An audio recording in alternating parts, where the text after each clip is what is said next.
Sveiki Lietuvos Respublikos piliečiai, draugai, pažįstami, artimieji, tie, kas myli ir nekenčia šiandienos tema. Keisti Lietuvos Respublikos prezidento poelgiai. Mes juos pabandysim išnagrinėti. Pirmas jo poelgis keistas tai yra, kai jisai viešam renginyje prieš susirinkusių žmonių minę, prieš vaizdo kameras, fotoaparato objektyvus, nusprendė pabučiuoti Ukrainos vėliavą. Jis ne tik kad nusprendė, bet jis ir pabučiavo ją.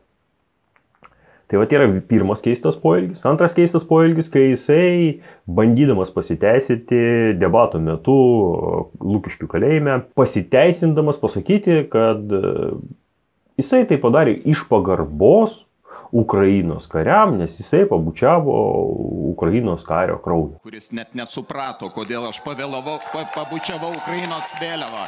Tai buvo karių kraujo pabučiavimas. Tuo metu buvo prezidentinė kova, debatai ir ten buvo visai kitų užsiėmimų. Bet ilgainiui aš susidūriau, tuo metu nepamaščiau ir kažkaip tiesiog buvau nesusidūręs su tą informacija. Bet su laiku aš išgirdau kalbas, kažkokia laida buvo ir ten kalbėjo, kuris priklausė Vagnerio grupuotei. Ir kaip ten viskas vyko, kaip jos ten surinko, ką jie darė. Žodžiu, buvo šiaip įdomu pasižiūrėti, kaip tie, ar ten tikrai nusikaltėliai, ar nenusikaltėliai, ar tai iš viso, kas tie Vagnerio kariai yra. Ir išaiškėjo, kad iš tiesų Rusijos federacijoje buvo pririnkta kalinių ir jie buvo išsiųsti į karinių veiksmų zoną. Kas įdomu, kad karys daug visko pripasakoja ir vienas iš momentų buvo, jisai pasakė, kad toks žymėjimas tarp tų Vagnerio karių, berods raudona juostelė ant rankos reiškia, kad jisai žmogus turi AIDS, o jeigu geltona, reiškia, kad tai yra hepatitas. Ir tas karys sako, buvo ganėtinai nemažai tų karių, kurie turėjo abidvi juosteles. Tai reiškia, žmogus turėjo ir AIDS, ir hepatitą kažkokioj formoj ten. A, B, C, D. Žinau, B ir C. Kažkaip praėjo kažkiek laiko ir aš prisiminiau tą situaciją, gal kažkas priminė žiniasklaidai apie tą bučiavimą vėliavos. Ir aš pradėjau galvoti, o kaip ten iš tiesų yra su Ukrainos kariais. Nes buvo nemažai kalbų karinio konflikto pradžioj, kad tie Azovo kariai vartojo narkotikus, kad dar kitų įdomių tų darinių, neatsimenu dabar kaip jie vadinosi, žodžiu, tokių iš futbolo fanatų suformuotų karinių junginių kariai vartojo narkotinės priemonės.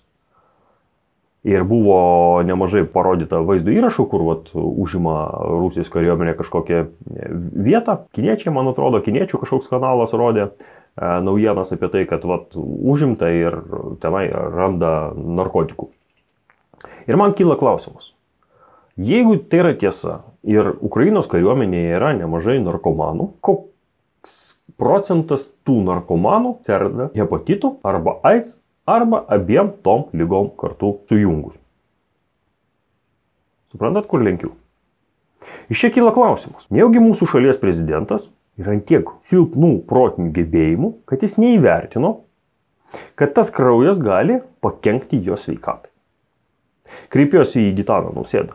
Aš jums siūlyčiau pasitikrinti sveikatą, jeigu jūs tikrai pabučiavote ten tariamai buvusi kraują.